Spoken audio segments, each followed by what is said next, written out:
Horas, Horas, Horas. Balik Akademi datang dari tepian Danau Toba yang indah. Oke pemirsa, kita akan membahas bagaimana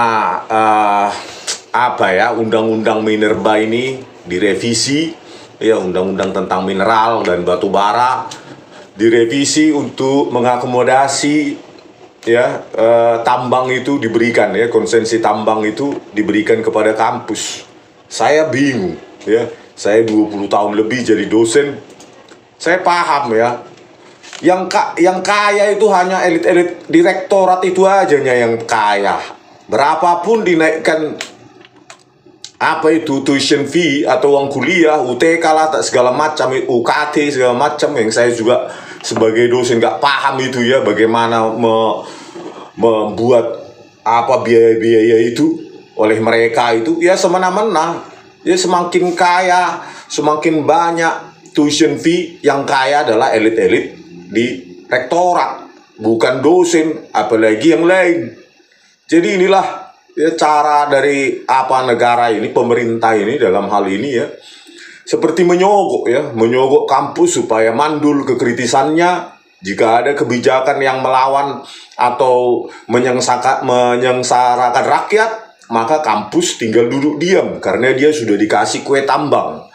Itulah persepsi saya sama mereka ini. Bukan malah kampus ini dijadikan sebagai lahan untuk menghasilkan produk-produk ilmiah, ya, paper, buku, paten, dan SDM yang bernilai tinggi, yang siap kerja. Ini malah sibuk mencari tambang. Ya, saya sendiri pun bingung, ya. Banyak universitas terkenal di Jawa sampai hunting dia, ya, hunting mahasiswa ke seluruh penjuru Nusantara mereka hunting. Untuk apa? Untuk mencari mahasiswa kaya yang berani wani piro, berani bayar berapa. Ya, inilah kualitas perguruan tinggi kita sekarang yang money oriented. Ya, pejabat-pejabatnya, ya, pejabat-pejabat direktoratnya hanya memikirkan bagaimana cara lebih kaya dan lebih kaya dan lebih kaya.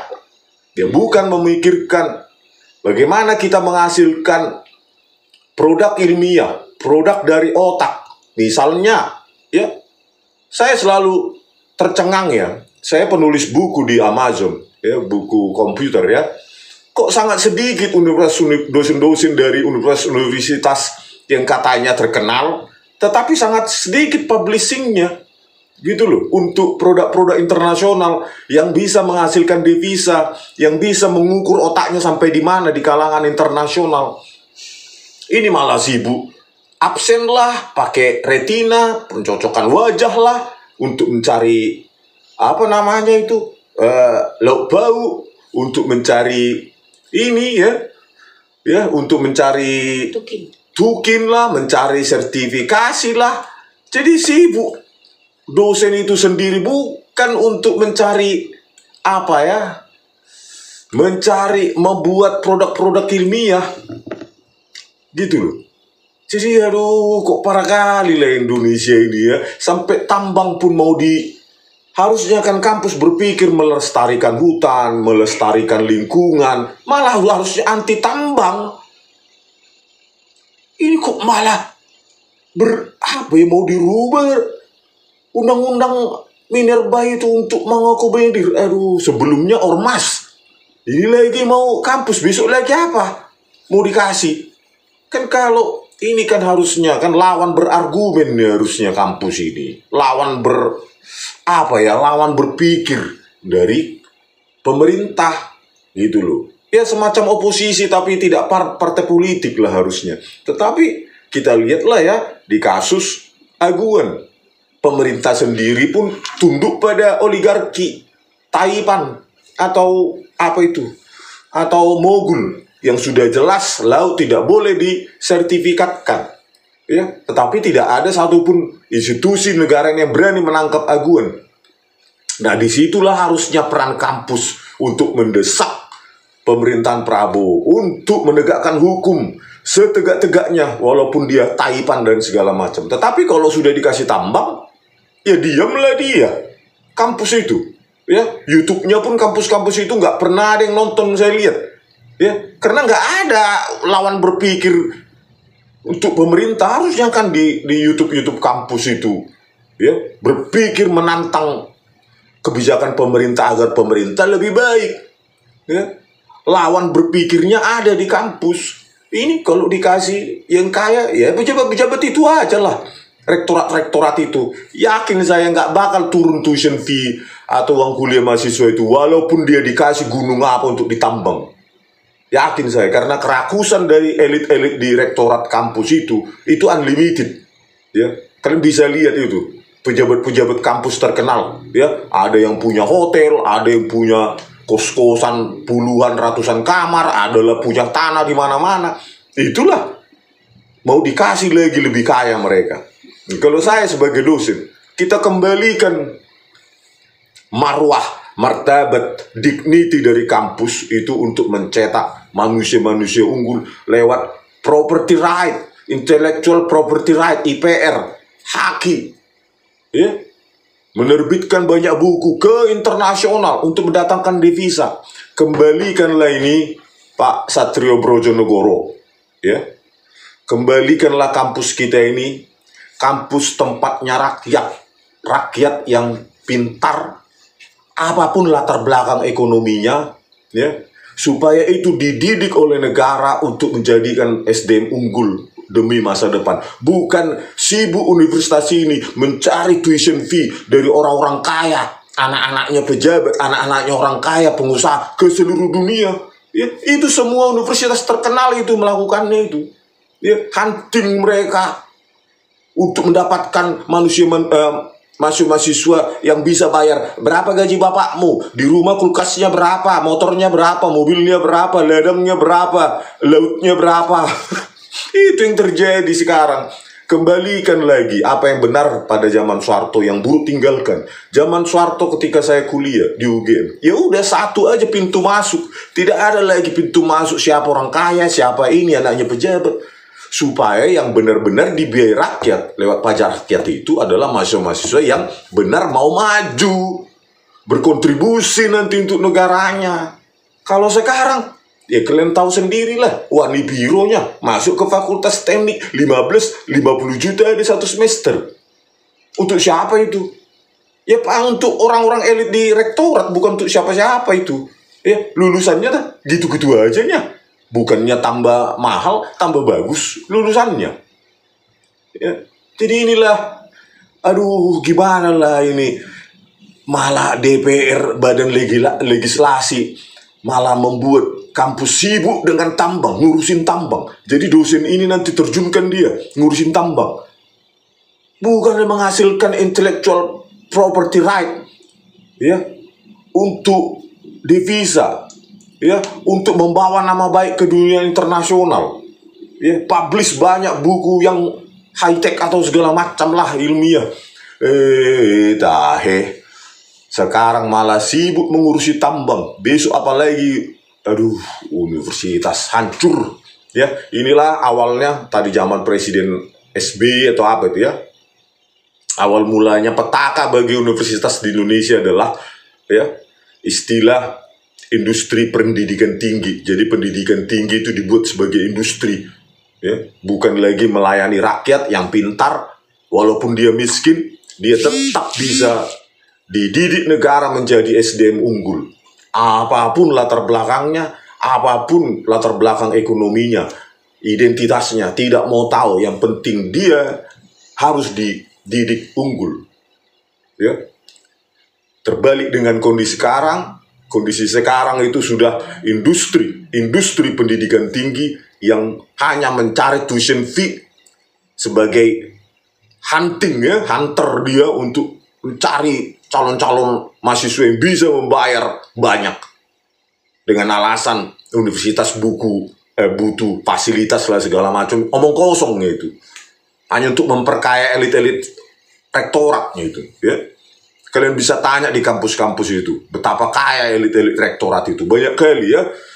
Belum lagi gedung-gedung di universitas seperti auditorium. Itu bisnis ladang itu untuk acara-acara pernikahan dan segala macam. Fasilitas negara dikomersilkan. Siapa yang makan itu? Ya rektorat, elit-elit direktorat. Ya, disewakan. Ya kalau terbuka, laporannya mungkin 5 juta sehari. Tetapi kalau 50 juta sehari, siapa yang makan itu? Ya orang-orang rektorat itu semua, dibisniskan semua. Inilah kondisi di Indonesia yang harusnya dibenahi oleh Pak Prabowo Subianto. Ya, Pak Prabowo Subianto, pendidikan tinggi ini udah sangat hancur. Money oriented, money driven universities. Ya kita lihatlah ya di Amazon, saya khususnya untuk computer science and engineering itu sangat sedikit dosen Indonesia yang menulis buku. Ya, mungkin sedikit menurut mereka rupiahnya atau devisanya atau dolarnya. Ya itulah memang mentalitas di Indonesia. Padahal saya lihat ya buku-buku berbahasa Inggris dari dosen-dosen di India, itu terutama di India, ya, Iran, Korea Selatan, Jepang, itu mereka sangat progresif. Minimum ya, meskipun devisanya kecil, dolarnya sedikit, tetapi membawa nama harum bangsa. Ini loh skill set kita, gitu. Tapi enggak di Indonesia. Coba cari, sedikit sekali, sangat sedikit, gitu loh. Ya. Malah sibuk sekarang ngurus tambang. Kembalikanlah Pak Prabowo Subianto universitas ini seperti zaman Soeharto. Satu pintu lah. Saring SDM-SDM unggul. Ya, yang rajin. Meskipun dia nggak mampu bayar uang kuliah, negara harus bayar gitu. Ya lewat beasiswa. Tapi itu saringan harus ketat dan harus adil siapapun dia. Ya, gitu Pak. Jangan seperti sekarang ini. Buanglah apa itu komersialisasi industri pendidikan tinggi itu ya. Buanglah Pak. Karena itu akan menghancurkan marwah, martabat, dignity dari universitas. Orang-orang akan berpikir di elit-elit rektorat itu, bagaimana saya mencari duit, bagaimana saya membuat bisnis. Malah bisnisnya sekarang universitas adalah koperasi, adalah Indomaret, adalah hotel. Mahasiswanya nggak diurusi, pengangguran banyak. Nggak terserap, skillnya nggak ada. Ya, karena dosennya sibuk ngurusin lauk pauk, sertifikasi, mengurus apa itu namanya itu tunjangan, ya. Nggak mau Indonesia. Ubahlah Pak, ya, kembalikan lagi universitas itu ke marwah aslinya, membentuk manusia unggul. Apalagi yang sains dan teknologi ini, udah terlalu parah ini, ya. Semua user sudah mengeluh di perusahaan itu, produk-produk di universitas itu tidak unggul, tidak punya keahlian. Ya, banyak sekali saya temui lulusan IT tidak bisa programming, itu fakta itu. Ya, nggak bisa programming. Ya karena apa? Ya inputnya wanipiro. Bagaimana mengajarin orang yang cuma bisa bayar, nggak mau belajar? Ya. Oke pemirsa, kita bacakan dulu lah ya. Forum Rektor yang setuju kampus kelola tambang, inilah dari Kompas TV. Oke. Dari Kompas dengan tajuk Forum Rektor sebut biaya kuliah bisa turun jika kampus kelola tambang. Diturunkan tanggal 22 Januari 2025. Forum Rektor Indonesia menilai biaya kuliah bisa turun jika pendidikan tinggi atau kampus dapat ikut mengelola pertambangan. Wakil Ketua Forum Rektor Indonesia, Didin Muhafidin, beralasan, tambang yang dikelola perguruan tinggi dapat menjadi salah satu sumber pendapatan ketimbang menarik uang kuliah yang begitu besar dari mahasiswa. Jika yayasan mendapatkan tambahan pendapatan dari proyek tambang, tentu muaranya akan meringankan beban mahasiswa, kata Didin kepada Kompas Rabu 22 Januari 2025. SPP mungkin tidak perlu naik, beban lain juga tidak perlu naik, dan kesejahteraan pegawai bisa meningkat, ujar Rektor Universitas Al-Ghifari itu. Oleh karena itu, Didin menyatakan bahwa Forum Rektor Indonesia mendukung wacana agar perguruan tinggi dapat mengolah tambang yang diusulkan masuk dalam revisi Undang-Undang Mineral dan Batubara atau Undang-Undang Minerba. Ia menilai langkah itu sangat positif asalkan perguruan itu telah memiliki status badan hukum BHP dan unit usaha sendiri. Perguruan tinggi seperti ITB atau UGM yang sudah profesional dan memiliki unit usaha sebenarnya sudah biasa mendapat kontrak dari sektor pertambangan, ujar Didin. Jadi, syaratnya harus yang sudah BHP dan memiliki badan usaha mandiri, kata dia. Ia melanjutkan, keterlibatan perguruan tinggi juga akan mendukung aspek keberlanjutan lingkungan, karena perguruan tinggi memiliki keahlian akademis terkait ekologi dan pengabdian masyarakat. Didin menambahkan, perguruan tinggi memiliki sistem pengawasan yang lebih baik melalui yayasan dan Dewan Wali Amanah. Hal ini akan meningkatkan kepercayaan publik dan negara terhadap pengelolaan tambang. Menurut Didin, jika pengelolaan ini dilakukan dengan baik, selain meningkatkan pendapatan negara melalui pajak, juga akan memberikan dampak positif pada dunia pendidikan dan masyarakat secara luas. Bukan berarti saya mengatakan sesuatu tidak jujur. Enggak, barangkali dengan perguruan tinggi akan jauh lebih jujur, kata Didin. Karena tentunya di situ ada badan pengawas, baik pengawas di yayasan, walaupun di perguruan tinggi kan ada namanya wali amanah. Bentar dulu ya, dia mengaku universitas lebih jujur lah ya gitu daripada yang lain gitu. Padahal apa yang saya alami ya di rektorat itu, ya banyak dosen biasa itu. Di rektorat itulah sumber apa? Sumber manipulasi dan korupsi ya. Ketidakterbukaan manajemen uang ya, manajemen hasil tuition fee dari masyarakat, dari mahasiswa dan lainnya. Itu rektorat itu harusnya itu. Makanya saya bilang kalau mau membersihkan ya, para mahasiswa itu membersihkan Indonesia atau pemerintah, mulailah kalian bersihkan itu rektorat di kampus kalian masing-masing. Karena di situ sumber masalah sebenarnya, pengelolaan keuangan yang gelap. Ya. Katanya ada badan pengawas yayasan. Nah, omong kosong itu ya. Omong kosong. Ya. Omong kosong itu semua itu. Otaknya cuma duitnya itu, direktorat itu, ya. Kalau nggak duit, ya, khususnya universitas besar yang di negara, seperti ITB, UGM, UI dan lainnya. Itu untuk apa mereka cari duit sebenarnya? Saya juga bingung. Fasilitas di lab juga begitu-gitu aja ya. Makin naik pun tuition fee mahasiswa misalnya jadi 10 juta, 20 juta satu semester, tidak membuat laboratorium malah bagus dan output mahasiswa juga nggak bagus karena orientasinya duit, otaknya cuma duit gitu loh. Ya. Harusnya kan yang dibenahi adalah tadi itu risetnya apa? Risetnya harus unggul. Risetnya harus unggul, banyak publikasi internasional, bukan hanya paper, buku itu, ya.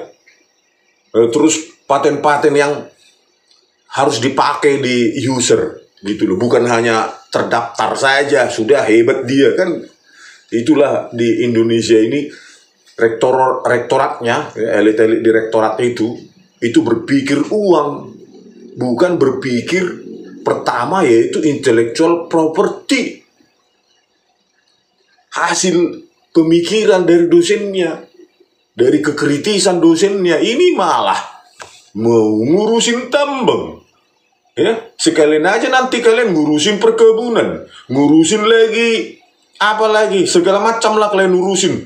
Nanti universitas sampai lupa kalian bahwa mahasiswa lah yang harus dibuat punya skill untuk kehidupannya biar jangan nganggur dia. Ya, karena banyak sekali lulusan mahasiswa nggak bisa apa-apa. Pegang gelar, pegang sertifikat nggak bisa apa-apa, ya. Khususnya yang saya alami, ya IT nggak bisa apa-apa. Karena apa? Ya inputnya sudah wanipiro. Dia bisa bayar, mana mau dia belajar. Ya. Jadi environment pembelajaran, ya belajar mengajar di kampus pun rusak. Karena itu masuknya banyak ya, 60-70% yang berani bayar berapa, ya malas lah orang mengajarin yang ngotot. Ya, kalau kita dosen mengajarin yang sudah pintar, rajin, semangat, tapi kalau yang diajarin pun karena masuk bayar berapa, siapa yang mau ngajarin itu? sudah malas, ya sudah malas bodoh pula. Samping itu kalau kita tanya mana PR-mu, sudah selesai enggak? Tinggal dijawab, nggak selesai pak. Mana buktinya nggak selesai? Nggak ada. Itulah kualitas mahasiswa sekarang. Ya itulah dari saringan Wanipiro itu berapa apa ya, berani bayar berapa. Marwah kampus sudah rusak. Makanya pengangguran di mana-mana. Perusahaan merekrut pun takut. Ya, universitas ini nggak ada lagi jaminan universitas terkenal punya skill. Hancur. Oke, kita lanjut aja ke pengamat soal kampus ya dari CNN. Oke. Pengamat soal kampus, kelola tambang. Rusak Muruah perguruan tinggi. Dari CNN Indonesia, Sabtu 25 Januari 2025. Pengamat pendidikan Darmaning Tias menilai aturan kampus boleh mengelola tambang di Rancangan Undang-Undang Mineral dan Batubara (RUU Minerba) akan merusak muruah pendidikan tinggi. Darmaning Tias menilai tak seharusnya perguruan tinggi dilibatkan sebagai pengelola tambang. Perguruan tinggi, ucapnya, harus berfokus mengembangkan ilmu pengetahuan. Setuju banget ya, ilmu pengetahuan dan teknologi harusnya. Tetapi itu syaratnya, inputnya bukan yang berani bayar berapa. Ya, kembalikan lagi ke martabat awal kampus. Ya, khususnya perguruan tinggi negeri yang dibayar rakyat harusnya untuk rakyat, bukan untuk rakyat segelintir rakyat yang mampu bayar berapa. Gitu loh Pak Prabowo, kembalikanlah ini. Aduh, udah rusak parah perguruan tinggi negeri ini terutama ya. Oke, lanjut. Saya kira ini RUU yang akan semakin merusak muruah pendidikan tinggi, khususnya PTN, PTNBH, karena arah PTN, PTNBH menjadi semakin tidak jelas antara mengembangkan ilmu pengetahuan dengan bisnis tambang, kata Darmaning Tias saat dihubungi CNN Indonesia.com Sabtu 25 Januari. Dia khawatir tenaga pendidikan di kampus akan lebih sibuk mengurus tambang dibandingkan mengajar. Menurutnya, hal itu bakal membuat fungsi pendidikan di perguruan tinggi terganggu. Sekarang pun sudah terganggu ya. Sebelum bisnis tambang itu mereka sudah punya bisnis pom bensin, ya, minimarket lah, apalagi hotel. Jadi ya buat aja, nggak usah universitas ya. Kalau memang mau bisnis, ya fokus aja bisnis. Lepas universitasnya gitu loh. Jangan pakai nama universitas atau perguruan tinggi, ya perusahaan aja gitu ya. Karena yang saya lihat mereka banyak sekali dosen-dosen sibuk ngurusin hotel lah, ngurusin minimarket lah, manajemen apartemen segala macam itu. Sebelum tambang ini, apalagi nanti dengan tambang. Oke, lanjut. Selain itu, Darmaning Tias mengkhawatirkan aturan perguruan tinggi boleh mengelola tambang akan membahayakan proses demokrasi. Dia menyebut kampus tidak bisa kritis karena ditundukkan izin tambang pemerintah. PT harusnya menjaga kebenaran, tapi kalau dia sendiri terlibat dalam kerusakan lingkungan, misalnya bagaimana mungkin bisa bersuara jujur dan lantang, ujarnya. Dia melanjutkan, kebebasan berpendapat sebagai wujud demokrasi tidak ada lagi. Bukan karena ditekan oleh militer, tapi self-censorship. Ya iyalah, karena sudah dikasih konsensi tambang, maka dia oleh pemerintah, maka sudah dikasih gula-gula kok. Ya kan? Ya pasti nggak enak lah dia, tanpa disensor pun, ya tanpa ditekan militer atau polisi, maka akademisi atau elit-elit di rektorat itu ya nggak enak lah mengkritik orang yang kasih gula sama dia kan.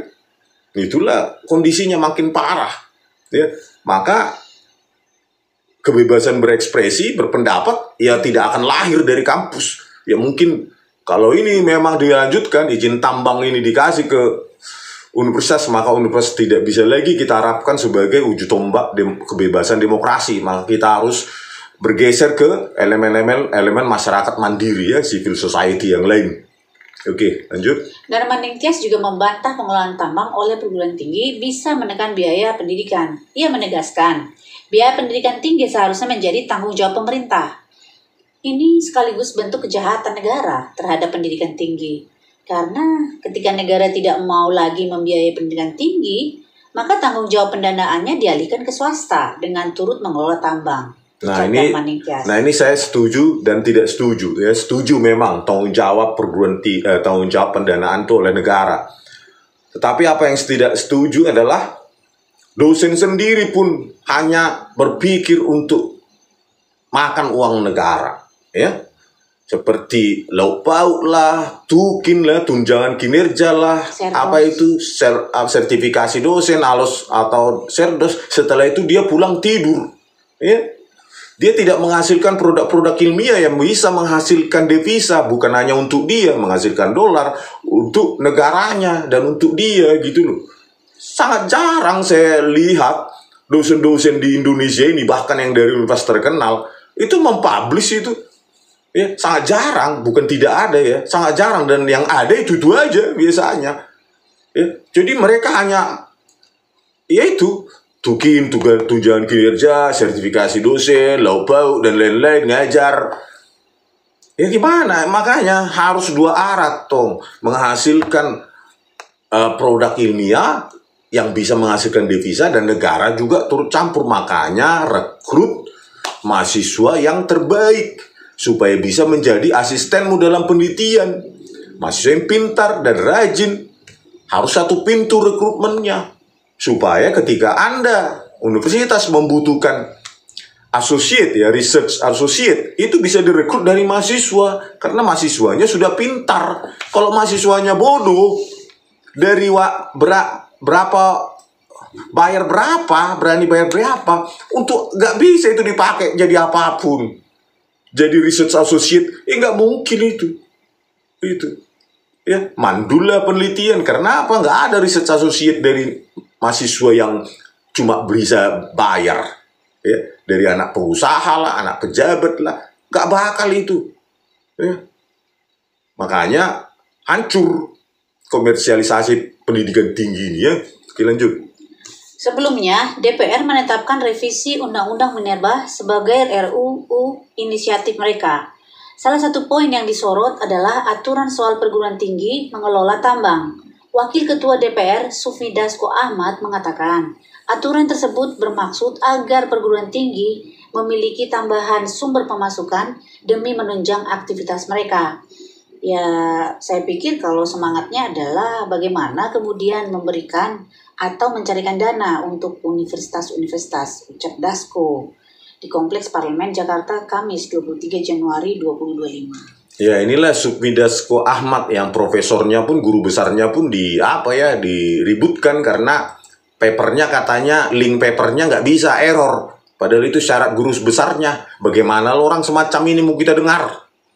Ya, gimana orang semacam ini kita dengar? Ya, syarat guru besarnya aja dipersoalkan rakyat, dipersoalkan publik banyak. Ini Sufmi Dasko Ahmad ini, ya, dia mengaku link papernya itu error. Bayangkanlah, link papernya error, terus dijadikan bahan untuk guru besar dia. Kan abal-abal itu, ya. Kok bisa dikasih guru besar kalau itu error? Bagaimana verifikasinya? Ya, untuk mengurus sertifikasi atau tukin aja harus ada linknya, harus hidup. Ya, link tulisannya. Lah orang ini bisa guru besar linknya error. Ya, error diklik. Nggak ada. Saya search juga namanya nggak ada di dua jurnal terkait yang dia pakai untuk syarat guru besarnya, ya. Bagaimana orang semacam ini bisa mengembalikan perguruan tinggi negeri menjadi ke aslinya, ya, ke awalnya, yaitu mendidik manusia unggul untuk masa depan. Ya, walaupun dia latar belakang orang nggak punya, harus negara di situ hadir. Yang penting, yang bayar, ya, negara. Yang penting dia rajin dan pintar. Dosennya pun enak mengajar, ya, bisa dijadikan mahasiswa itu research associate, wakil risetnya. Kalau mahasiswa bodoh, ya kalian tanyalah dosen-dosen itu, apa yang bisa dapatkan dari mahasiswa bodoh? Ya cuma bayar uang kuliah itu aja. Ya, setelah itu lulus, malah lulus jelek-jelekin nama kampus, ya, menjelek-jelekkan nama kampus, ya, lulusan Universitas X gitu, ya, tetapi nggak bisa apa-apa. Itu banyak sekarang itu, ya, universitas dari lulusan universitas terkenal.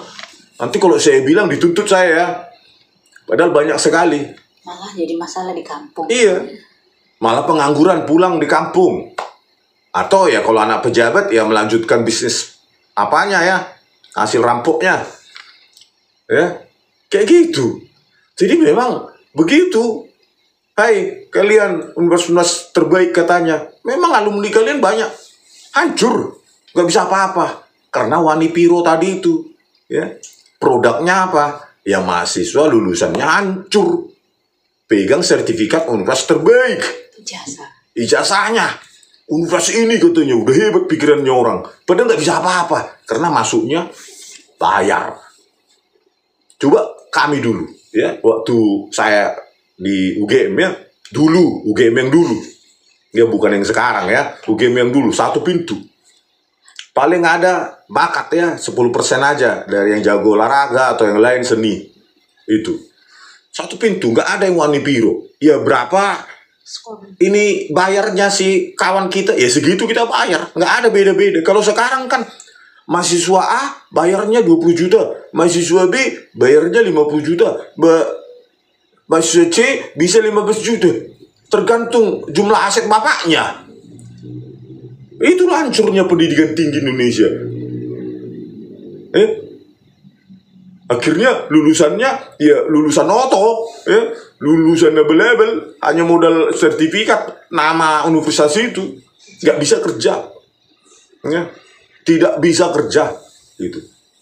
Ya. Karena apa? Tidak tekun, tidak rajin. Orang dia masuknya bayar kok. Itulah yang dikejar oleh universitas itu. Tapi ke daerah-daerah mereka melakukan tes.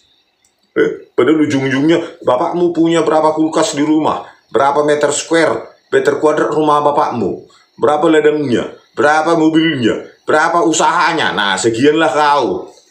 Kan hancur kayak gitu. Ya. Pendidikan tinggi hancur. Oke, sampai jumpa di video kami selanjutnya. Toras.